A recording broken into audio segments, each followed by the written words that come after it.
કોઈ છે નહીં એવું નહીં કે લઈને આવ્યા છું તો ફોર્મ હશે ને પાછા જતા રહે અહીંયા પ્રસાદ લેવા આવીને જતા રહે એવી રીતે નહીં. તો ટ્રેક્ટર લઈને આવ્યો હોય તો પ્રસાદ લેવા જ આવ્યો હોય ને. ના કોઈ કામ હશે પણ એવું ખબર નહીં અમારે પણ ફોન છે 3-4 વખત કર્યા. આ તો ફોનમાં વાત કરી એ તો કે હું અત્યારે નહીં આવું, હું તો બહાર છું એવું કહેતા એમ કીધું. એટલે પ્રસાદ નહીં લઉં એમ કીધું તું.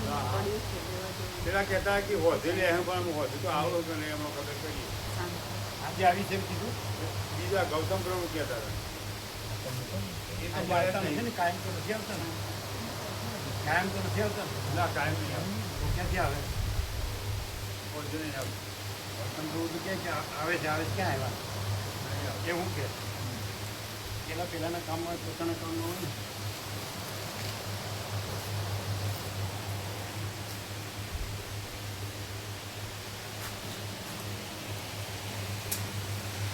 आपको बता के गए थे ना, आपको मालूम था ना. इजी है ना तो. हाँ बिल्कुल.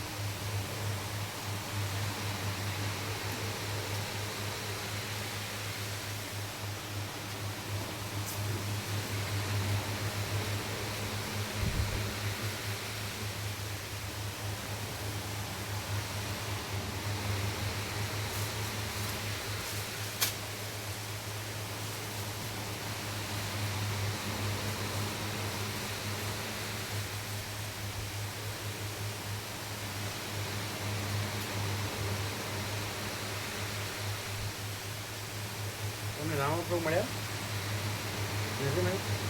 તમે ગાંધીનગર જાઓ. હા હું ગાંધીનગર છું. એમ એને મળ્યા નથી. વાત ગઈકાલે તો આવ્યો નથી એટલે ફોન ઉપર વાત થઈ બપોરે. મને તો હું સાંજે આવું છું.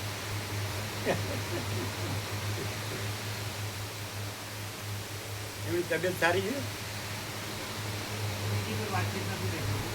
કેમ તમે એકબીજા આમ સ્વાભાવિક ફોર્માલિટી નથી કે તમને કેમ છે, તબિયત સારી છે. હા એ કેમ તો સારું છે. પછી મેં કીધું કેમ અહીંયા નથી દેખાતા તો હું સાંજે આવું છું.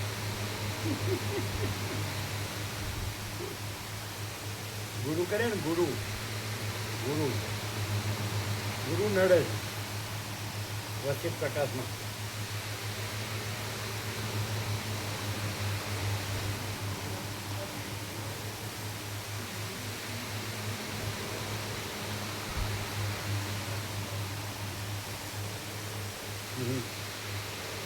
ગુરુ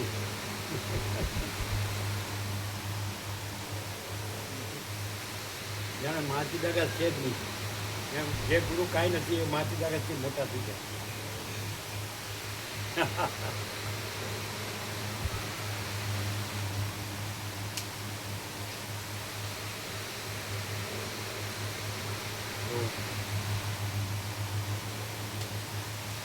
बंद है. बस मालूम है, सब मालूम. इसको तो नहीं चढ़ा.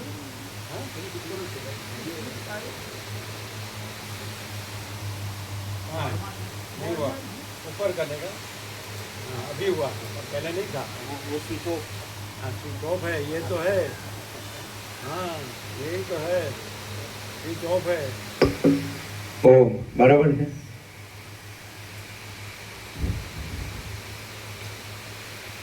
स्विच ऑफ है. सब बता के गया लेकिन स्विच ऑफ है. अभी उसकी भी स्विच ऑफ हो गई. કેવો ફસાઈ જશે લોકો કે એની સામે સાક્ષાત વાંચીદા કરશો ને તો એનો ખબર પડે.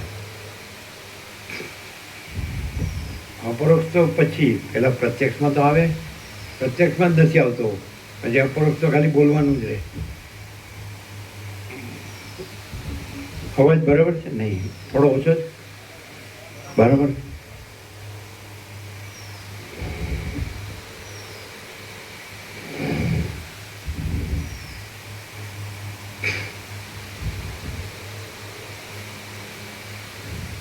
પરમ ચિદાકાશ અમને ઓછો લાગે છે. તમે ઓછો નથી કહો છો પણ અમને ઓછો લાગે છે. ઓમ ઓમ ક્યાં છે અવાજ? उधर देख लेना, खाली फीट ज कर देगा.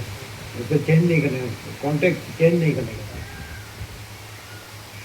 ओम ओम ओम ओम, थोड़ा कम है फिर भी।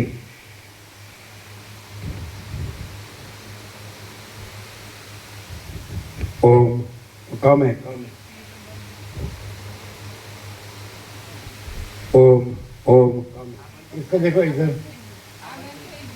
ये बंद है तो इसका पीछे कॉन्टेक्ट लूज है। देखो ये सब आज काम किया है तो ये लोग इधर इधर पीछे पीछे लूज है, और ऊपर हाँ वो फिट है। हाँ ओम ओम लूज है, ये खींचा हुआ है तो उसकी डोरी चेंज मत करना है। लटकता हुआ रखेंगे तो छूटा हो जाएगा ना, फ्री हो जाएगा। उसको डोरी का टेका दो, आधार दो। ओम नहीं नहीं नहीं, ये देखो ये बाजू जरा देखना। अरे कॉन्टेक्ट चेंज मत करना, फिट करने का। ओम नहीं नहीं, दोनों बराबर है। ओम हाँ बंद, ये बंद है, ये खींच गया है। ये वायर दो उसको, इधर वायर दो। अरे देखो ऐसे लटकता रखेगा तो फिर छूट जाएगा ना। फिट करो बराबर, फिट करो, कॉन्टेक्ट चेंज नहीं करने का। ओह नहीं नहीं, खलास, अभी मानस बदल गया तो सब बदल गया। ओह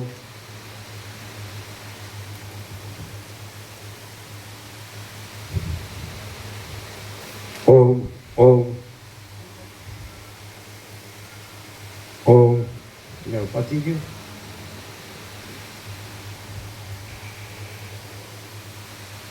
बदलना मत।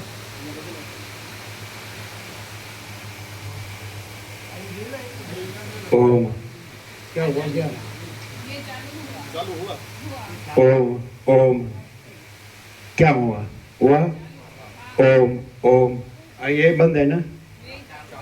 ओम ओम तो क्या यहाँ कॉन्टेक्ट लूज होगा, ये किया ना कुछ। अच्छा ओम ओम ઓછો નથી। ઓમ ઓમ ખાલી આમ કરવાથી શું છે। ओम फिर से करने का है क्या। जय प्रभु जोजो। ओम बराबर से उभा રહ્યો। ओम अमने ओछो केम लागे, અહીંયા અવાજ બરાબર ઓછો આવે અહીંયા ઓમ આ ઓછો આવે જ ને, અહીં સાંભળો। ઓમ ઓમ બેનો આવે છે।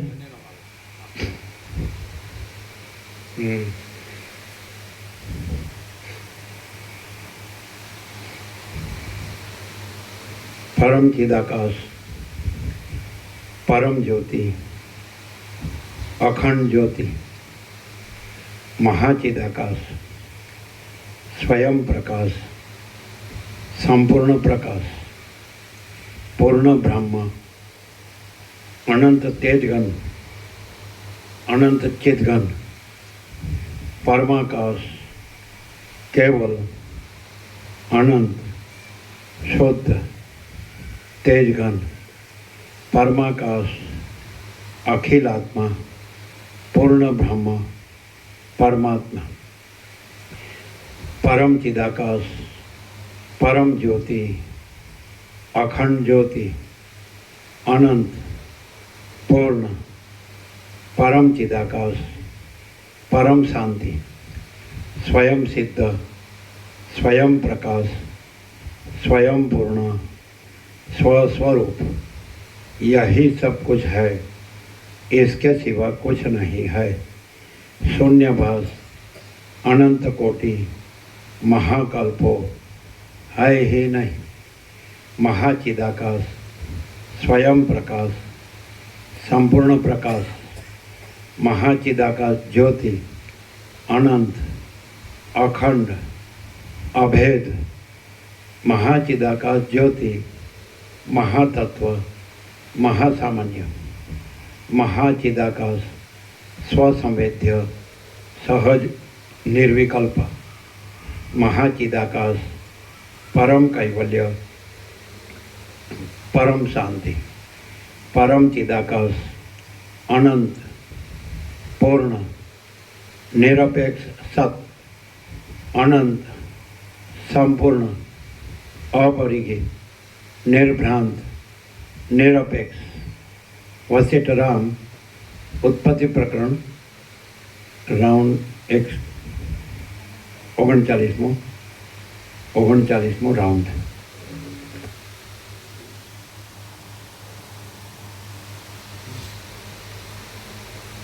અવાજ બરોબર છે? બેયમાંથી આવે જ સરખો કે ઓછો હતો?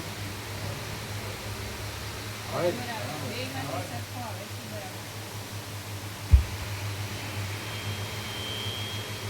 આદ્ય પરબ્રહ્મ સદગુરુ દેવ કી જય. ઓમ શ્રી પરમાત્મને નમઃ. સદગ્રંથોમાં શિરોમણી શ્રી યોગ વાસિષ્ઠ મહારામાયણ ઉત્પત્તિ પ્રકરણ પાના નંબર 392, સર્ગ 119મો. સત્ય વસ્તુની દ્રઢતા માટે સુવર્ણ તથા વીંટીનું દ્રષ્ટાંત. આ 119મા સર્ગમાં માયિક રૂપનું ખંડન કરી આગલા સર્ગમાં કહેલી ભૂમિકામાં એક સત્ય વસ્તુનું દર્શન કરવાની કેટલીક યુક્તિ કહેવામાં આવશે. વસિષ્ઠ બોલ્યા, હે રામ, જેવી રીતે સુવર્ણ ત્રણેય કાળમાં સુવર્ણ જ છે, તે છતાં વીંટીનું ભાન થવાથી તે સુવર્ણ પોતાનું મૂળ સ્વરૂપ ભૂલી જઈને હું સુવર્ણ નથી એવો ખેદ કરે છે, તેવી રીતે આત્મા અહમતાને લીધે પોતાનું મૂળ સ્વરૂપ ભૂલી જઈને ખેદ કરે છે. રામ બોલ્યા, હે મુનિ, સુવર્ણને વીંટીના જ્ઞાનનો તથા આત્માને અહમતાનો કેવી રીતે ઉદય થયો તે મને યથાર્થ રીતે કહો. વસિષ્ઠ બોલ્યા, સત્પુરુષે સાચી વસ્તુના ઉદય તથા નાશ વિશે પ્રશ્નો પૂછવા ઘટે છે, પણ તેણે ખોટી વસ્તુના ઉદય તથા નાશ વિશે પૂછવું ઘટે નહીં. અહમતા તથા વીંટીપણું એ બંને વસ્તુ જ ખોટી છે.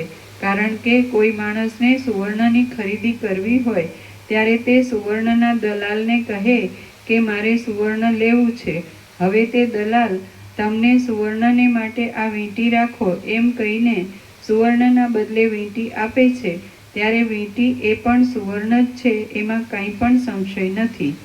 રામ બોલ્યા, હે પ્રભુ, તમારા કહેવા પ્રમાણે સુવર્ણ જો સર્વ વ્યવહારમાં આવતું હોય તો સુવર્ણથી ભિન્ન વીંટી વગેરેનું રૂપ કેવું છે તે તમે મને કહો, એટલે આ અર્થના નિશ્ચયથી હું બ્રહ્મનું સ્વરૂપ જાણીશ. વસિષ્ઠ બોલ્યા, હે રામચંદ્રજી, જે વસ્તુ ખોટી છે તેનું રૂપ નથી, માટે રૂપ રહિત વસ્તુના રૂપનું જો નિરૂપણ થતું હોય તો વાંજણીના દીકરાનો આકાર તથા ગુણ તમે કહો. વીંટીપણું એ માત્ર ખોટી ભ્રાંતિ છે, તે અસત રૂપવાળી માયા છે અને અવિચારથી દેખાય છે તથા સારી રીતે વિચાર કરવાથી જોવામાં આવતી નથી. એ પ્રસિદ્ધ માયાનું સ્વરૂપ છે. મૃગ તૃષ્ણાના જળમાં, આકાશના બે ચંદ્રની ભ્રાંતિમાં તથા અહમતામાં અવિચારથી માયાનું રૂપ દેખાય છે તથા સારી રીતે વિચાર કરવાથી નથી દેખાતું. છીપમાં રૂપાનો આકાર જોવામાં આવે છે, પણ જો કહીએ તો અહમ વગરનું કોઈ દેખાતું નથી. લાગે છે અવિચારથી અહમ દેખાય છે, એ ભ્રાંતિ છે ખોટી. પણ એવું લાગતું નથી, કોઈ એવું દેખાતું નથી જેનામાં કાંઈ ન હોય, એનામાં કાંઈ દમ ન હોય તોય અહંકાર હોય. બોલો ચિત્ત પ્રભુ, આ બધું શું કરવું હવે? અથવા એમ કહેવું પડે કે તો એ કાળનું આ કાળની રીતે આ વર્ણન કર્યું છે. આ કાળમાં એક હાવ દમ વિનાનો છે, કાંઈ હાવ ખોટો હશે, ખોટો જ છે, તો અહમ વિનાનું કોઈ નહીં હોય. વસિષ્ઠ એક્સેપ્શન છે. અને એની પાસે કાંઈ નથી હોતું, એ ભિખારી જ હોય, કોઈ દમ નથી હોતો. એટલે જે સત તો એનામાં હોતું જ નથી. એ અહમ કરતો હોય છે, એનું કોઈ આધારે નથી હોતો. બોલો શું કહો છો? પૈસો ને ભોગવું કાંઈ આધાર ન કહેવાય. જેનાથી બળતરા જ છે તેને આધાર ન કહેવાય. બળતરાનો આધાર છે એમ ન કહેવાય. અશાંત જેનાથી દુઃખ ને અશાંતિ છે, ઉપાધિના પોટલા છે, એને કાંઈ આધાર ન કહેવાય. એનું અહમ ન હોય, કરાય નહીં. હોય તોય જો મારે બધું, હું સુખી છું, હું બધું જાણું છું, મારે બધું છે. એ શેને કહે છે? એ સત છે? સાવ મિથ્યા અને નાશવંત અસત ભ્રાંતિ જ છે. સ્વપ્ન જેવું અને મૃત્યુના જળ જેવું. અસત અસારને દુઃખ. પાછું એ અસત અસારને દુઃખ જ હોય છે. મિથ્યા નાશવંત જ હોય છે. તો આ કહે છે કે અવિચાર, તો પછી બધું એ જ છે. અત્યારે તંત્ર બધું એવું જ છે. અવિવેક, અવિચાર ક્યાં છે? કોઈ એમને બતાડો કે જેને અહમ ન હોય. એ જે કરતો છે એ બનાવટી, નકલી, આર્ટિફિશિયલ જ હશે. કૃત્રિમતા, ઔપચારિકતા, આડંબર, એમાં કોઈ સત્યતા હશે જ નહીં. તો એનું અહમ કરે. ખોટાપણાનો એ અહમ કરે કે જો બીજા કાંઈ નથી કરતા, હું કરું છું. લ્યો, હું વગરનો હોય તો એક બતાડો, એક માણસ તો માગે આપી દઈએ. પોતે તો હેરાન થાય, બીજાને હેરાન કરે. એવા નકામ હોય. પૃથ્વીને તો ભારરૂપ હોય, પોતાને ભારરૂપ હોય, અને જે એની હારે ભૂલથી જોડાય તો એને ભારરૂપ થાય. શું કહો છો? હા કે હવે આ બોલ્યા કે એ તો ભ્રાંતિ જ છે, અવિચારથી જ છે, મિથ્યા જ છે. પણ અત્યારે એવું લાગે છે કોઈને અહમ મિથ્યા લાગે? અને એ મિથ્યા છે એને જ ખબર પડે કે મારો અભાવ મળતો નથી, મારી ઈચ્છા પૂરી થતી નથી, મને અસંતોષ છે, અશાંતિ છે, પછી હું અસત છું, સત્ય પણ નથી, હું અસત્ય છું, હું પૈસા ભોગો જ ચાહું છું, બોલવામાં જ હું બ્રહ્મ બોલું છું અને પરમાત્મા બોલું છું. બોલો શું કહે? બધા જૂઠા નથી અને બધાને હરિશ્ચંદ્રના અવતાર માનવા ડોળ કરે છે.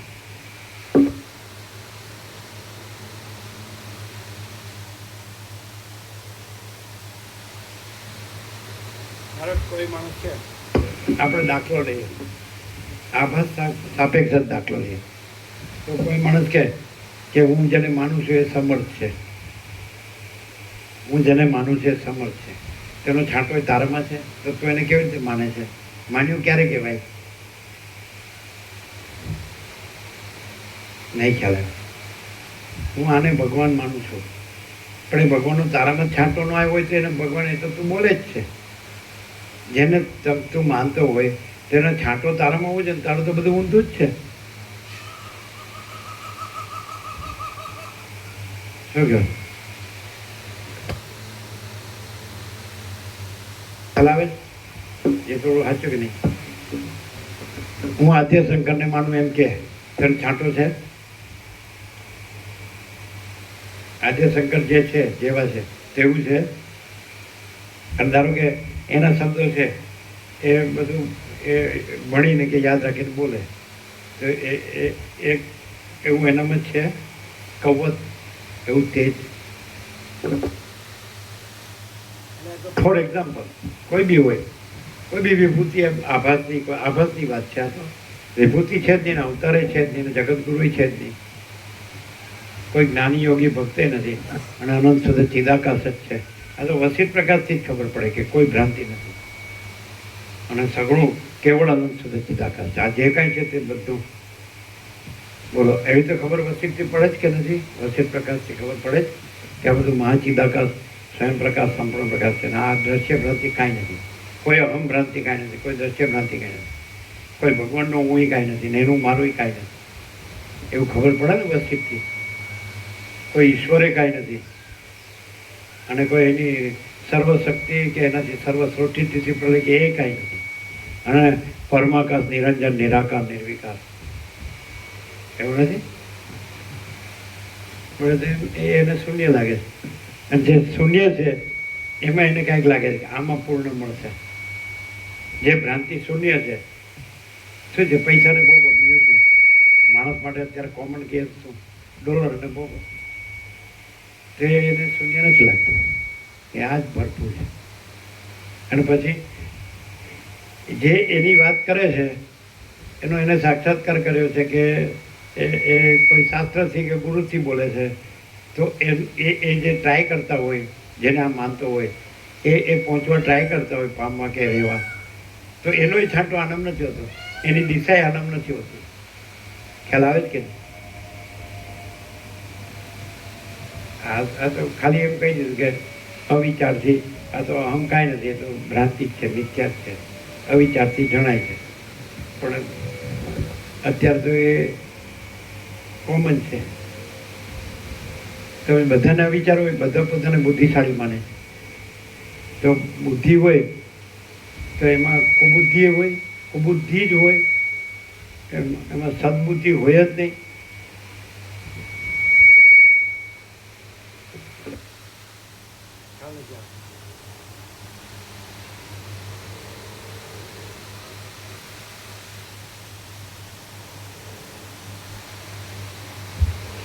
મૃગતૃષ્ણાના જળમાં, આકાશના બે ચંદ્રની ભ્રાંતિમાં તથા અહમતામાં અવિચારથી માયાનું રૂપ દેખાય છે, તથા સારી રીતે વિચાર કરવાથી નથી દેખાતું. છીપમાં રૂપાનો આકાર જોવામાં આવે છે, પણ તે છીપમાંથી એક અણુ જેટલું અથવા એક કણ જેટલું રૂપું પણ એક ક્ષણ પણ મળતું નથી. એ પ્રમાણે અવિચારથી છીપમાં રૂપાપણું પણ કે એક કણ પણ, એક કણ પણ એક ક્ષણ પણ બે બધાનું બેનું હોય, પણ તે છીપમાંથી એક અણુ જેટલું અથવા એક કણ જેટલું રૂપું પણ એક ક્ષણ પણ મળતું નથી. એ પ્રમાણે અવિચારથી છીપમાં રૂપાપણું તથા ઝાંઝવાના જળમાં જળપણું અસત છતાં સત હોય એવું જણાય છે. જે વસ્તુ મૂળમાં જ નથી તેનું નાસ્તિકપણું, એ વસ્તુ નથી એવો નિશ્ચય વિચાર કરવાથી પ્રકાશ પામે છે, તથા અવિચારથી મૃગ તૃષ્ણામાં જળની બુદ્ધિની પેઠે સ્ફુરે છે, એટલે તે ભ્રાંતિ મટતી નથી. ભૂતની ભ્રાંતિનો ગભરાટ બાળકને મરણરૂપ થઈ પડે છે, તેવી રીતે અસત વસ્તુ પણ કોઈ સમયે સત્કાર્ય કરવા સમર્થ થાય છે. રેતીમાં જેવી રીતે તેલ નથી, તેવી રીતે સુવર્ણમાં સુવર્ણ વિના વીંટી તથા કડાપણું કાંઈ પણ નથી. સાચી વસ્તુથી જ વ્યવહાર થાય અને મિથ્યા વસ્તુથી ન થાય એવો કાંઈ નિયમ કર્યો નથી, કારણ કે કોઈ સમયે મિથ્યા યક્ષથી બાળકને થતા વિકારની જેમ મિથ્યા વસ્તુ પણ સાચું કામ કરે છે. ઝેરમાં અમૃતની ભાવના દ્રઢ થવાથી તે ઝેર પણ અમૃતનું કામ કરે છે. તેવી રીતે સાચી અથવા ખોટી વસ્તુનો હૃદયમાં દ્રઢ નિશ્ચય થયો હોય તે વસ્તુ તેવા અર્થવાળી ક્રિયા કરે છે. જે આ દેખાય છે તે પરમ અવિદ્યા છે, તે જ માયા છે અને તેથી જ સંસ્કૃતિ છે. તેથી જ અસત તથા પ્રતિષ્ઠા રહિત આ પદાર્થમાં અહમતાપણાની ભાવના થાય છે. સુવર્ણમાં વીંટીપણું આદિ ભાવ નથી તથા આત્મામાં અહમતાપણું નથી. એવી રીતે સ્વચ્છ તથા શાંત પરમાત્મામાં અહમતાનો અભાવ છે. સત્ય વિચાર કરતા પરમાત્મા વિના કોઈ સનાતનપણું નથી, કોઈ વિરંચીપણું નથી, કોઈ બ્રહ્માંડપણું નથી અને કોઈ પ્રજાપતિપણું નથી. તેના વિના કોઈ લોકાંતરપણું નથી અને કોઈ સ્વર્ગપણું નથી. વળી મેરુપણું નથી, અસુરપણું નથી, મનપણું નથી અને દેહપણું પણ નથી. તેના વિના કોઈ મહાભૂતપણું નથી, કારણપણું નથી, ત્રિકાળની કલ્પનાપણું નથી અને ભાવ તથા અભાવનું વસ્તુપણું નથી. તેના વિના ત્વમપણું, અહમપણું, સત્તાપણું તથા અસત્તાપણું નથી. તેમજ કોઈ પણ ભેદની કલ્પનાપણું તથા કોઈ વસ્તુમાં રાગ તથા તેથી થતી પ્રીતિપણું નથી. કોઈ વસ્તુમાં રાગ તથા તેથી થતી પ્રીતિપણું નથી. સર્વ જગતનું પારમાર્થિક રૂપ અધિષ્ઠાનની સત્તાથી નિરંતર સન્માત્ર છે, અનામય છે, સ્વયં પ્રકાશ છે.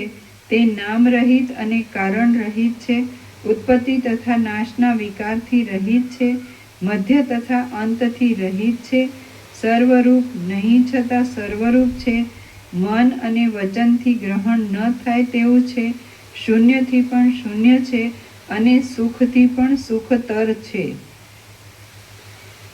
સર્વ જગતનું પારમાર્થિક રૂપ અધિષ્ઠાનની સત્તાથી નિરંતર સન્માત્ર છે, અનામય છે, સ્વયં પ્રકાશ છે. તે નામ રહિત અને કારણ રહિત છે, ઉત્પત્તિ તથા નાશના વિકારથી રહિત છે, મધ્ય તથા અંતથી રહિત છે, સર્વરૂપ નહીં છતાં સર્વરૂપ છે, મન અને વચનથી ગ્રહણ ન થાય તેવું છે, શૂન્યથી પણ શૂન્ય છે અને સુખથી પણ સુખતર છે.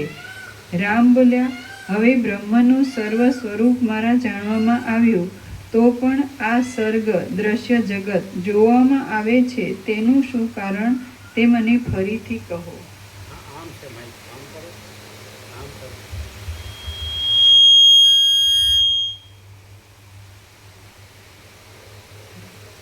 થોડું આમ, થોડું વધારે થયું, થોડું એકદમ સાઈડ.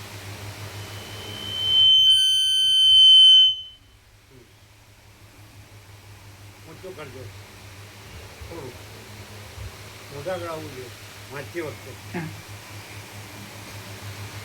રામ બોલ્યા, હવે બ્રહ્મનું સર્વ સ્વરૂપ મારા જાણવામાં આવ્યું, તો પણ આ સર્ગ દ્રશ્ય જગત જોવામાં આવે છે તેનું શું કારણ તે મને ફરીથી કહો.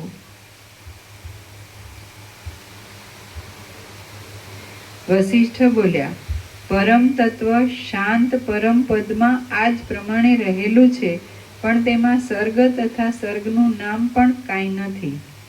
મહાસાગરમાં જળ છે તેવી રીતે પરમેશ્વરમાં સર્ગ રહેલો છે, પણ જળમાં દ્રવપણું હોવાથી તેમાં સ્પંદન ધર્મ છે, ત્યારે પરમાત્માનું પદ સ્પંદ રહિત છે. યા સૂર્યાદિ પોતાના ઘણી વાર કીધું છે, સમજાય છે કે નહીં, કે સાયન્સે આ જાણી શકતું નથી, કારણ કે એ સ્પંદ એનું જાણપણું છે, એ સ્પંદ જ છે. જ્ઞાતા જ્ઞાન જ્ઞેય છે, એ સ્પંદ બ્રહ્મ જ છે. ત્રિપુટી દ્રષ્ટા દર્શન દ્રશ્ય ધ્યાતા ધ્યાન છે, એ સ્પંદપણું જ છે. સમજાય? સ્પંદ રહિત છે. એ સ્પંદ એ જ માયા, અવિદ્યા, એ જ કલ્પના, એ જ ભ્રાંતિ, એ જ મોહ, એ અવિવેક કે છે, અવિચાર કે છે, એ અજ્ઞાન કે છે. તેમથી વશિષ્ઠ બોલ્યા, પરમ તત્વ શાંત પરમ પદમાં આ જ પ્રમાણે રહેલું છે, પણ તેમાં સર્ગ તથા સર્ગનું નામ પણ કાંઈ નથી. મહાસાગરમાં જળ છે તેવી રીતે પરમેશ્વરમાં સર્ગ રહેલો છે, પણ જળમાં દ્રવપણું હોવાથી તેમાં સ્પંદન ધર્મ છે, ત્યારે પરમાત્માનું પદ સ્પંદ રહિત છે. સૂર્યાદિ પોતાને વિશે પ્રકાશ પામે છે, પણ પરમપદને તે પ્રકાશ કરતા નથી. પ્રકાશ થવો એ સૂર્યાદિનું તત્વ છે, અને પરમપદ છે તે તો પ્રકાશ વગેરે ક્રિયાથી રહિત છે. એટલે જે આપણે એમ કહીએ છીએ કે આકાશ, એમાં આકાશગંગા અને એમાં ઇન્ફિનિટ જે નક્ષત્ર સ્ટાર્સ ને અનંત કોટી બ્રહ્માંડ, અનંત કોટી મહાસૂર્ય, અનંત કોટી બ્રહ્માંડો અને અનંત કોટી મહાકલ્પો, સૃષ્ટિ સ્થિતિ પ્રલય, વિવિધતા વિચિત્રનું નામ, તો એ જે સ્પંદ બ્રહ્મ નથી એના છે, અને પરમાત્મા સ્પંદ બ્રહ્મથી રહિત છે. સમજે? એટલે સૂર્ય છે કે અગ્નિ છે, તારા છે, આ બ્રહ્માંડો છે, સૃષ્ટિઓ છે, જગતો છે, સર્ગો છે, વિશ્વો છે, જે તો એ જે પરમાત્મા સ્પંદ રહિત છે એમાં કાંઈ નથી. એવા સ્પંદ બ્રહ્મનો એ આભાસ છે. આપણે ઘણી વાર એમ કહીએ કે આ બધું દેખાય છે, તો પરમાકાશ ખરું, પરબ્રહ્મ પરમાત્મા નિરંજન નિરાકાર નિર્વિકાર એક જ અદ્વિતીય અનાદિ અનંત અપરિચ્છિન્ન તુર્યાતીત મહાતત્વ મહાસામાન્ય અનંત અખંડ ભેદ, એ બધું આપણે કહીએ. સમજાય? તો આ દેખાય છે આમ પ્રત્યક્ષ, આમ એ કન્ટિન્યુ હોય, બધે અખંડ હોય, તો પણ એક બ્રહ્મ, એક છે બ્રહ્મ કે જે પૂર્ણ છે, જે અખંડ છે, અખંડિત એમ કે ને અખંડિત વસ્તુ, અને એક છે કાંઈ નથી એવો સ્પંદ બ્રહ્મ. તો એ કાંઈ નથી એવા સ્પંદ બ્રહ્મ આ બધું છે, એનો આ ખુલાસો આ બધું છે. શું તો પછી આ કાયમ દેખાય. આપણે એમ ન કહી શકીએ પરમાત્મા સનાતન નથી, કાયમ નથી, અખંડ છે, તો પછી આ એવું દેખાય કે આ સદાય છે. તો દ્વૈત ભ્રાંતિ જ્યાંનું સમાધાન કે એક છે એ અખંડિત વસ્તુ છે, અને એક છે એ સ્પંદ, એ અખંડિત વસ્તુ સ્પંદ રહિત છે, સ્પંદ બ્રહ્મ રહિત છે. તો એમાં કાંઈ નથી, એવો સ્પંદ બ્રહ્મ આ દેખાય છે. અનંત કોટી મહાકલ્પો, અનંત કોટી મહાસૂર્ય, અનંત કોટી બ્રહ્મા, અનંત કોટી મહેશ્વર, અનંત કોટી મહાશક્તિ, અનંત કોટી મહાસૂર્યો, અનંત કોટી અવતાર, સૃષ્ટિ લઈ વોટ નોટ. તો હવે આનો ખુલાસો આ જ આવે કે તો પછી આ બધું પણ કાયમ લાગે છે. જેમ કે મોજાઈ કાયમ લાગે છે, તો મહાસાગર ને મોજા એવું બે કાયમ લાગે છે. મહાસાગર કાયમ લાગે છે ને મોજાઈ કાયમ લાગે, એનું હાલું દૂરનું કાયમ લાગે છે. તો એક છે એ સ્પંદ બ્રહ્મ રહિત, સંપૂર્ણ સ્પંદ બ્રહ્મ રહિત છે, એ જ પરમ સત્ય વસ્તુ છે. અને બીજું છે હાલવું દૂરનું મહાસાગરના જળ, અને એના મોજા એના ઉત્પત્તિ સ્થિતિ લઈ એને સમજાય. તો એ કાંઈ નથી એવા સ્પંદ બ્રહ્મના છે.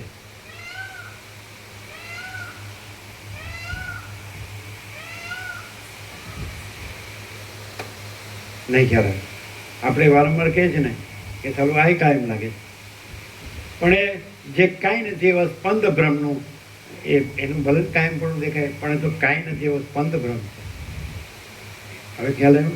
આખું તમે જેને સૃષ્ટિ કહેતા હોય, વિશ્વ કહેતા હોય, બ્રહ્માંડ કહેતા હોય, જગત કહેતા હોય, કોસ્મોસ કહેતા હોય, ફિનોમિના કહેતા હોય, સર્ગ કહેતા હોય, સૃષ્ટિ કહેતા હોય, દ્રશ્ય કહેતા હોય, XYZ અહમ કહેતા હોય, જે કહેતા હોય, તો એ કાયમ લાગે છે.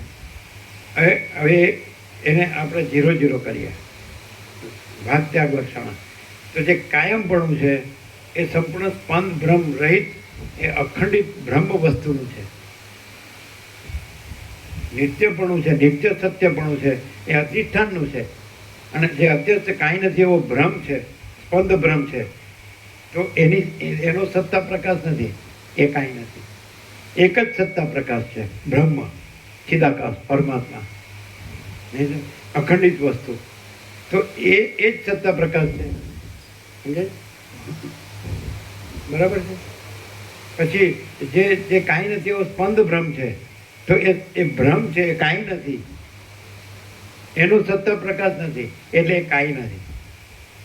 એટલે કાંઈ નથી એ ગમે એટલું મોટું લાગે સ્પંદ બ્રહ્મ, અને એનું કાર્ય જે તમે અનંત આકાશ લ્યો, એમાં અનંત સૃષ્ટિ લ્યો, અનંત લય પ્રલય લ્યો, મહાપ્રલય લ્યો, પણ એ તો કાંઈ નહીં જેવો સ્પંદ બ્રહ્મ છે, અને એનો સત્તા પ્રકાશ નથી. તો એ ગમે તેટલું મોટું લાગે, અરે બ્રહ્મ જેટલું મોટું લાગે અને બ્રહ્મ જેવું કાયમ લાગે, તો પણ બ્રહ્મ છે અને ભ્રમ નથી.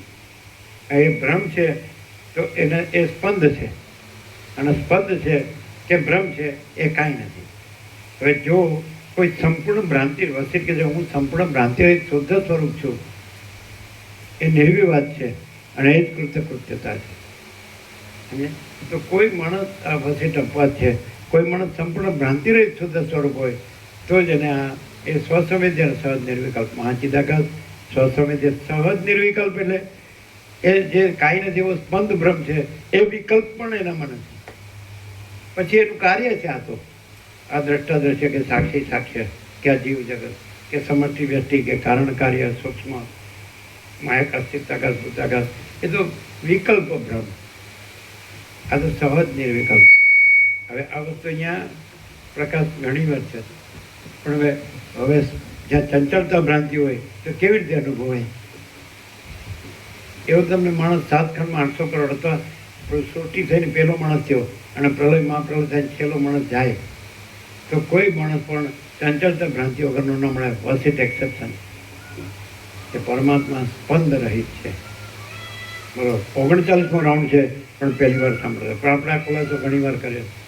આ પ્રશ્ન આપણે ઉપજાવ્યો પણ છે, અને પછી એનું સમાધાન પણ આપ્યું છે કે બે શાશ્વત, બે નિત્ય સત્ય ન હોય. અને આપણે પહેલેથી ઇન્નેટ છે બ્રહ્મ અને ભ્રમ, એટલે બ્રહ્મ જ છે ને ભ્રમ છે. આ ઘણી વાર કીધું, આજે આવે ક્લિયર થાય કે તો બધી આ કાયમ દેખાય છે. દાદા એક એવું ને એવું જ રહે, આમ જરાય ફરક નથી પડતો. આકાશ જુઓ, તારાઓ જુઓ, સૂર્ય જુઓ, ચંદ્ર જુઓ, દિવસ રાત જુઓ, આ પૃથ્વીમાં બધું જુઓ, કાંઈ નથી. તો જે કાંઈપણું છે એ બ્રહ્મનું છે, અને બ્રહ્મનું સ્પંદનું કાંઈ નથીપણું છે. અને કિંચિત અકિંચિત બે શબ્દો છે ને શ્રુતિમાં, તો એ કિંચિત પણ છે અને અકિંચિત પણ છે, કરકટી રાક્ષસી. તો એ બ્રહ્મ છે એ કિંચિત છે અને જે સ્પંદ બ્રહ્મ છે એ અકિંચિત છે, કાંઈ નથી. કીધું ને કિંચિત અકિંચિત. એટલે સૃષ્ટિના અગ્રમાં સત પણ હતું અને બીજું કાંઈ નહોતું.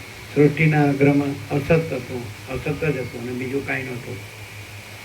તો એ કઈ રીતે કીધું કે જે બ્રહ્મ છે એ જ હતું અને બીજું કાંઈ નહોતું. પણ બ્રહ્મ સાથે કાંઈ નથી એવો ભ્રમ પણ પ્રવર્તે છે. પણ ક્યાં?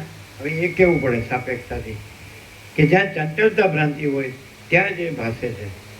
જે સંપૂર્ણ ભ્રાંતિરહિત શુદ્ધ સ્વરૂપ રહેલા હોય, જે તત્વતા જીવન મુક્ત છે, તો ત્યાં એ કાંઈ નથી. શું કે હવે એ તો ઉપવાદ હોય, કેટલા હોય? વસિત તો એક જ હોય. વસિત એમ કે મેં ઘણા વસિત જોયા, પણ જ્યારે તત્વ હોય તો એક જ હોય, તો ઘણા વસિત ન હોય, એક જ તત્વ છે. એટલે એકમેવ અદ્વિતીયમ બ્રહ્મ નેહ નાનાસ્તિ કિંચન સર્વમ કલ્વિદમ બ્રહ્મ તજ્જન. તો અહીંયા બ્રહ્મની જે એક જ છે એવી રીતનું નિરૂપણ છે એમ. હવે એક સંખ્યા રૂપે નહીં લેવાનું, એ બ્રહ્મ રૂપે જ લેવાનું. એ દ્વૈતને અદ્વૈતને એ બધી એ ખાંડવાનું નહીં. સમજે છે? ઉપચારવાળા ખાંડે છે ને એવું. આપણે ખાંડવાનું શું કહેવાય? સમજે? પીઠ પેસણ, ચૂંથણું. આ બધું વેદાંત બ્રહ્મ ચાલે ને, એક પીઠ પેસણ, ચૂંથણું. મગજ ભારે થઈ જાય ને, શાંત એમ શુષ્કતાની રસ્તા લાગે, શાંતિ નહીં, આનંદ નહીં. એટલે રામકૃષ્ણ શું કીધું? બ્રહ્મ એ કદી એઠું થયું નથી, એટલે કોઈ વાણીમાં એને ઉચ્ચારી શક્યું નથી. પછી એમ કીધું કે જ્યાં વિચાર બંધ, જ્યાં વાણી બંધ, જ્યાં આનંદ અને જ્યાં શાંતિ, ત્યાં જ બ્રહ્મ. બધા કે હું આનંદમાં છું, મારે શાંતિ છે. એ શેને કહે છે? પેલી ચંચળતા ભ્રાંતિમાં એને જે બધું માન્યું છે એને આનંદ ને શાંતિ કહે. એટલે એનું કારણ છે મોટો શબ્દ લઈ લીધો, સમજાય છે કે નહીં? પણ મોટો શબ્દ નથી અને મોટું તત્વ છે, એટલે મોટો ભ્રમ છે એને સાચો માન્યો અને એમાં આનંદ ને શાંતિ લગાડ્યા કે મારે આ મોટા બ્રહ્મમાં આ થોડોક ભ્રમ તો મને મળ્યો છે, એનો આનંદ ને શાંતિ. સમજાય? મોટું તત્વ છે એ જ રહ્યું છે અને મોટો ભ્રમ છે જ નહીં, એ રહ્યો જ નથી. તો એ આની પાસે વિવેક જ નથી. એ મોટો ને ખોટો ભ્રમ છે, એનું હું મારું છે, એને આનંદ અને શાંતિ કહે છે. અને સાચું જે મોટું તત્વ છે, જે સાચું છે, તો એ અનંત પ્રકાશ, અનંત આનંદ, અનંત શાંતિ. એટલે એનો અર્થ એવો થાય કે માણસ શું કરવું એમ કે છે ને, તો એને એમ ખબર પડી જાય કે હું જે કાંઈ નથી એવી ચંચળતા ભ્રાંતિ રહ્યો છું ને એ ખોટું છે અને ન રહેવું જોઈએ. પણ એ તો ખબર જ પડતી નથી, કારણ કે એનું જે કાર્ય છે ચંચળતા ભ્રાંતિમાં જે એને પ્રતીત થાય છે, તો એ ક્યાંક ચોંટેલો છે. એ આસક્તિ રૂઢ છે, એ વાસના પણ રૂઢ છે, એ મોહ પણ રૂઢ છે. બોલો શું કહો છો? ક્લિયર થાય? ક્લિયર થાય?